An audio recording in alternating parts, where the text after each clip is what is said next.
एक दिन घर में हमेशा की तरह माँ गुस्से में बैठी थी और कह रही थी कि यह लड़की किसी काम की नहीं, कभी वक्त पर कुछ नहीं करती। सूप अभी तक तैयार क्यों नहीं हुआ, जल्दी करो। मगर थोड़ी ही देर में नीला आकर आहिस्ता से बताती है कि अम्मी सूप तैयार है। माँ सबको बुला लेती है।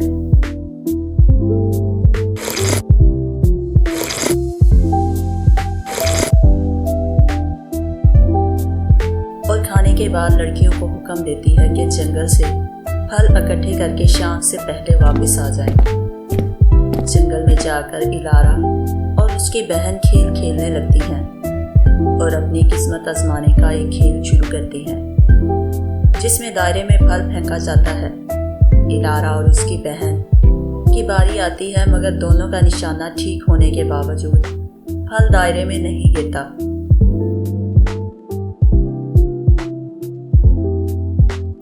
जब नीला की बारी आती है तो इसका फल दायरे में आ गिरता है। ये देखकर दोनों बहनों के दिल में हसद भर जाता है और वो सोचती हैं कि नीला ना सिर्फ इनसे ज़्यादा खूबसूरत है, बल्कि किस्मत भी इसी का साथ देती है।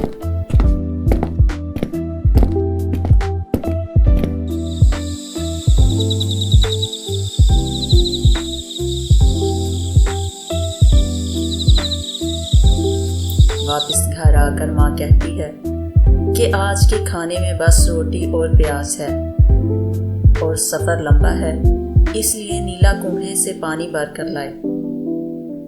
कुएं पर जाने से पहले माँ नीला के हाथ में रोटी और प्याज थमा देती है ताकि रास्ते में खा ले। रास्ते में नीला की मुलाकात एक भूखी बूढ़ी औरत से होती है जो इससे खाने के लिए कुछ मांगती है। नीला बगैर सोचे समझे अपनी रोटी और प्याज इसे दे देती है। बूढ़ी औरत खुश होकर दुआ देती है कि नीला की तमाम मुश्किलात ख़त्म होंगी और इसकी शादी किसी शहजादे से होगी। नीला कुएं से पानी भरकर वापस आ रही होती है तो जंगल में इसकी मुलाकात एक खूबसूरत शहजादे से होती है।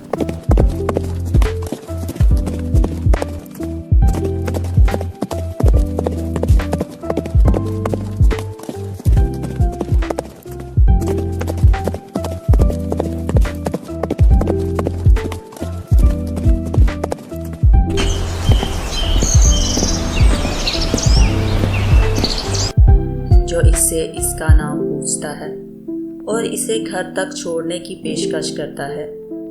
वो दोनों घोड़े पर बैठते हुए जंगल में अपना सफ़र तय करते हैं। रास्ते में नीला एक फूल तोड़कर शहजादे को देती है।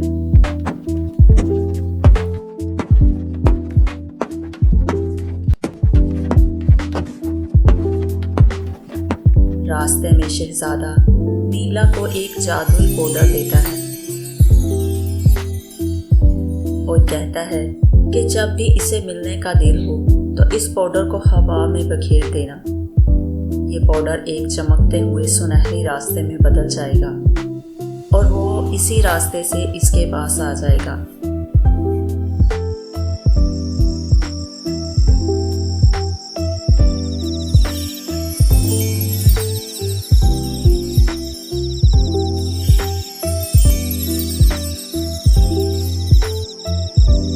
इधर इलारा और उसकी बहन ये सब देख लेती हैं और दिल ही दिल में चलने लगती हैं।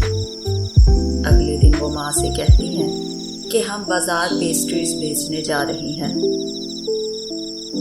मगर वो दरअसल पेस्ट्री बेचने के बहाने एक जादूगर के पास जाती हैं और इसे सब कुछ बता देती हैं। जादूगर इन्हें मशवरा देती है कि वो इस जादुई रास्ते को तैरते हुए कोयलों में बदल देगी। जब नीला पाउडर बिखेरती है तो रास्ता बनना शुरू होता है।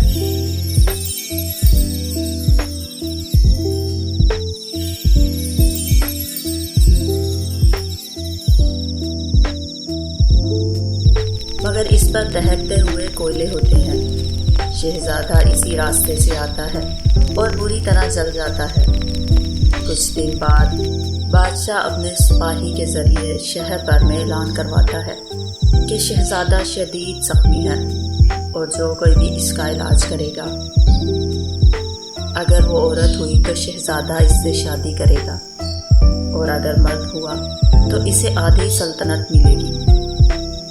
सब जानते हैं कि ये ज़ख्म सिर्फ देव की चर्बी से ही भर सकते हैं। नीला ये सब सुनकर जंगल में एक दरख्त के ऊपर बैठी हुई थी जब इसे करीब ही एक घर से कुछ बातों की आवाज़ सुनाई देती है, जहाँ देव बैठा बातें कर रहे होते हैं कि हमारी चर्बी से ही शहजादे के ज़ख्म ठीक होंगे। नीला ये सब कुछ सुनती है, नेकी और हिम्मत का मुजाहरा करते हुए अपनी जान खतरे में डालकर देव की चर्बी हासिल करती है। नीला देव की चर्बी लेकर महल में दाखिल होती है और जाकर पैगाम देती है कि मैं शहजादे को ठीक करने वाली दवा लेकर आई। सिपाही बादशाह के पास जाता है और जाकर बादशाह को ये पैगाम देता है। बादशाह इजाज़त देता है कि शहजादी को शहजादे के कमरे में भेज दिया जाए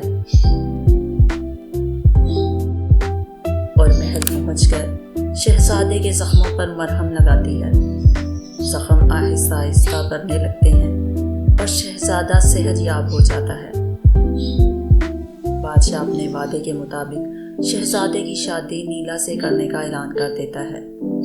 यूँ साबित हो जाता है कि हसद और चालाकी का अंजाम हमेशा बुरा होता है, जबकि नेकी और सब्र और सच्चाई आखिरकार ज़रूर कामयाब होती है।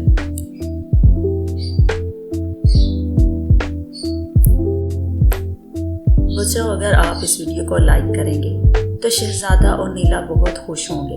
अगर आप चैनल को सब्सक्राइब करेंगे तो महल और जंगल खुशियों से जगमगा उठेंगे और अगर बेल आइकन दबाएंगे तो हर नई जादू कहानी सबसे पहले आप तक पहुंचेगी।